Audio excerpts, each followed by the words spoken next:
Buenos días muchachos. Como les había comentado, les envío este material de apoyo para la actividad de la cuarta semana. En esta vamos a hablar un poquitico de los hidrocarburos. Eh, digamos que extiendo una felicitación a grado 11 porque en su gran mayoría han cumplido juiciosamente con las actividades. Espero continúen así y motivados a aprender lo poco que podamos aprender de esta forma. Y pues con la esperanza de que nos podamos ver pronto, pero principalmente que nos veamos seguros. ¿Listo? Bueno, recuerden, esto es para el 26 de agosto. ¿Listo? El próximo miércoles. Los hidrocarburos. Habíamos hablado que los hidrocarburos provienen del petróleo y son importantes para la especie humana porque se construye de todo con el petróleo, sí, con los hidrocarburos. Entonces, les habla en algún momento el principal polietileno, etileno, et de dos carbonos, derivado del petróleo, plástico, ¿sí? Entonces, todo lo que tengamos nosotros en nuestra casa viene del subsuelo, ¿sí? Por eso es tan importante el petróleo, ¿sí? Y por eso se pelean tanto en, en las industrias y con el precio del petróleo y generan guerras porque es oro, básicamente. Se genera mucha riqueza, pues para los ricos, pero bueno. Sin embargo, hay una deuda ambiental con el planeta Tierra, ¿sí? Porque por más humana, por más amigable con el ambiente que quieran hacer una extracción, genera su impacto y un impacto negativo, principalmente en nuestro país, contaminación del agua, de fuentes hídricas. El agua contaminada con petróleo se descontamina, sí, pero queda afectada también porque afecta a la vida. El consumo humano ya no va a ser una opción para esa agua, o sea, es bien complicado. En Barranca, por ejemplo, es una zona caracterizada por la extracción petrolera y sus fuentes de agua no sirven para nada, ni para la agricultura, ni para los animales, mucho menos para los humanos, porque están llenas de petróleo. Bueno, reflexiones, riqueza para quien no, pero bueno. Hay que entender el problema, hay que entender sus usos para hacer conciencia ambiental, por lo menos que lo que nos compete desde la escuela. Un grupo de hidrocarburos que es supremamente importante para nosotros son los que llamamos alcanos, alquenos y alquinos, que los represento aquí cómicamente como unas pepitas, pero recuerden que cada átomo de estos negritos que aparecen son de carbono y los azulitos son hidrógenos.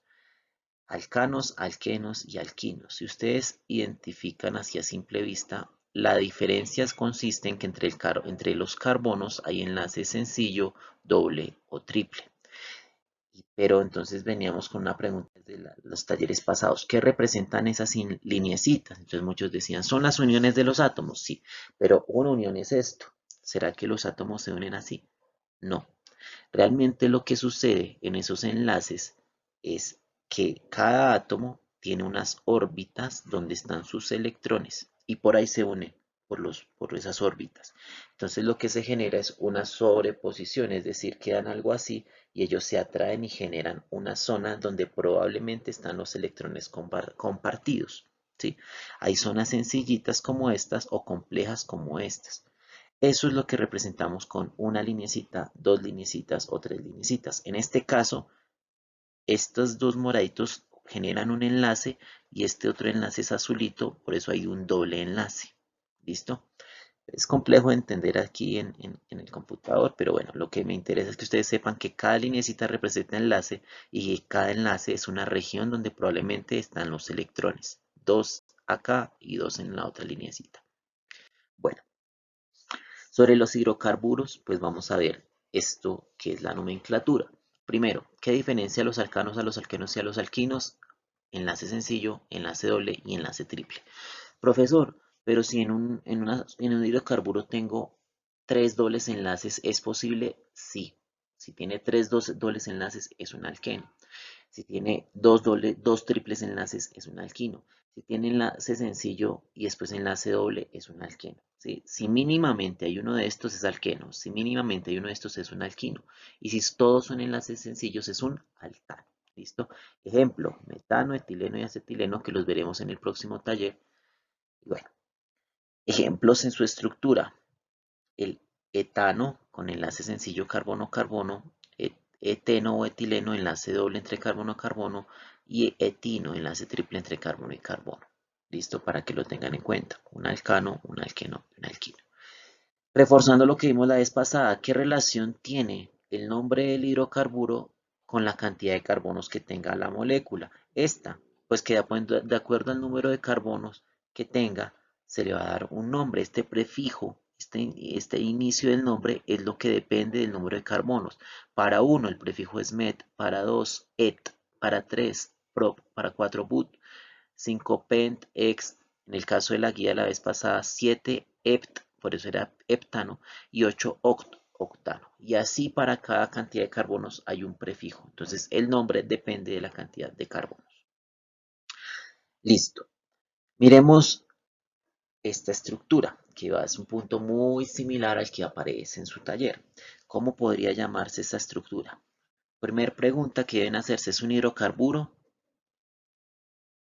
¿Por qué si es un hidrocarburo? Porque solamente contiene átomos de carbono y de hidrógeno. Mírenos acá, hidrógeno y carbono. Es una cadena de carbonos, sí. Es alcano, alqueno o alquino. ¿De qué depende? De los enlaces que tenga. Aquí yo veo que tiene un doble enlace. Y si tiene un doble enlace por lo menos se llama un alqueno. ¿Está claro hasta ahí? ¿Cuántos carbonos tiene? Entonces empezamos a contar carbonos. Ayúdame, Damián. ¿Cuántos carbonos tiene? Ven, ayúdame. ¿Cuántos carbonos tiene? 1, 2, 3. Siguiente. 4. Siguiente. 5. Siguiente. 6. Siguiente. 8. No, después del 6 sigue el 7. Muy bien. Entonces tiene 7 carbonos. ¿Listo? Y miremos cuántos hidrógenos. No, hidrógenos nos interesa ver cuántos tiene. No, solamente nos interesa es cuántos carbonos. Entonces tiene 7 carbonos. Y en la tabla anterior vimos que para 7 carbonos el prefijo es hept. ¿Sí? H-E-T-P. H-E-P-T, perdón. Hept. Entonces, el prefijo que vamos a usar es hept. ¿Qué terminación tendría el nombre? Como es un alqueno, la terminación es eno. O sea, sería hepteno. ¿Y en cuál átomo se encuentra el doble enlace? Entonces es en el carbono 1, carbono 2, carbono 3. Por este lado, carbono 1, carbono 2, carbono 3, carbono 4. ¿Cuál escojo, el 3 o el 4? El menor. Entonces sería 3 hepteno. ¿Listo? Esa es, digamos que la forma en que se le dan los nombres. En el caso del ejemplo de la guía no aparece con el numerito de dónde está el carbono porque es el 1, solamente es el nombre general. Bueno, finalizando, quiero que miremos esta gráfica que es sobre las propiedades físicas y químicas de los hidrocarburos. Hay una propiedad química de la gasolina que es bien importante y es que es insoluble en agua. ¿Por qué es insoluble en agua? Porque el agua es polar y la gasolina es apolar. Los compuestos apolares son casi todos los hidrocarburos. Eso porque es importante, porque si ustedes ven que se prendió gasolina, si recordamos la lectura pasada, la gasolina reacciona y se enciende, es en estado gaseoso, ¿sí? ¿Que eso qué va a generar? Que caliente el líquido, sí, pero el líquido para que se prenda tiene que tener una temperatura supremamente alta. Entonces lo que nosotros vamos a hacer si agregamos agua a ese incendio generado por gasolina, es como si echáramos agua en una paila con aceite caliente. Va a brincar, va a generar más daño. Entonces, los incendios con gasolina no usan agua para mitigarse, si usan polvo químico. Bueno, propiedades físicas de los hidrocarburos. Aquí simplemente voy a hablarles de un ejemplo que es de los alcanos. Esta gráfica, para que la analicemos, ¿qué nos dice? Nos dice esta curva, nos dice que avanza el número de átomos de carbono y avanza el punto de ebullición. Quiere decir que a medida que aumenta el número de carbonos, el punto de ebullición aumenta. ¿Listo? ¿Qué nos dice también? Que en esta región de aquí hacia abajo, estos poquiticos hidrocarburos están en estado gaseoso. De aquí hasta aquí, en esta región, estos poquiticos hidrocarburos están en estado líquido. Y de aquí hacia allá, todos los hidrocarburos alcanos son en estado sólido. Entonces aquí lo que ustedes tienen que hacer en su taller es un ejercicio de lectura gráfica, fortalecer el análisis de gráficas y determinar si a una temperatura una sustancia que les diga ahí es sólida, líquida o gaseosa, o si por el número de carbonos es sólido, líquido o gaseoso, etcétera, etcétera. ¿Listo? Entonces, bueno, esa es básicamente la actividad. Quiero dejar hasta ahí. Quiero que entendamos un poquitico esta complejidad de nuestra cuarentena y de nuestra pandemia. Tal vez lo que podemos aprender en medio de la cuarentena no tiene nada que ver con química, sino más con lo social. Entender que hay un sistema en crisis y fue evidente. Y para el caso concreto, la salud está en crisis, la salud de la gente está en crisis, las condiciones de vida dignas de la gente está en crisis. Y eso no lo produjo la pandemia, lo hizo evidente, pero eso lo produce un sistema que no nos sirve. Entonces, pues los dejo con esa reflexión, muchachos. Espero sigan juiciosos, espero que nos podamos encontrar pronto y si no va a tocar hacer una videollamada para vernos y para que me cuenten cómo se encuentran. Listo, un abrazo fraterno para todos y se siguen cuidando. Éxitos.